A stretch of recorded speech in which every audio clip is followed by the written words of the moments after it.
నమ్మకమైన వారి లక్షణం. నమ్మకస్తులు ప్రాణము పోయేంత వరకు ఆ పని విషయంలో వారు వెనుకంజ వేయరు. నీతిమంతుడు నష్టము కలిగినను మాట తప్పడు. నాగటి కాటి మీద చెయ్యి పెట్టి వెనుక తిరిగి చూచేవాడు నా పాత్రుడు. నమ్మకం వాయించటమే. దేవుడు నీకు ఏ పని అప్పగించాడో ఆ పనిలో నమ్మకముగా ఉండవు. ప్రార్థించేవి పని అప్పగిస్తే ప్రార్థనలో నమ్మకంగా ఉండవు. దేవుని పరిచర్యలో దేవుడు నీకు ఒక బాధ్యత అప్పగించినప్పుడు ఆ పనిలో మనం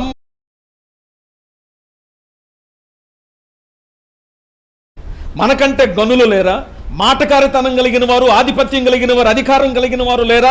అందరూ కాదని దేవుడు నీకు ఒక బాధ్యతను అప్పగిస్తే ఆ బాధ్యతలో భుజాలు ఎగరేస్తావా? నేను గనక దేవుడు నీకు ఒక బాధ్యత అప్పగించాడంటే నిన్ను నమ్మాడని అర్థం. అంతే తప్ప నీకేదో పెద్ద పేరు ప్రఖ్యాతలు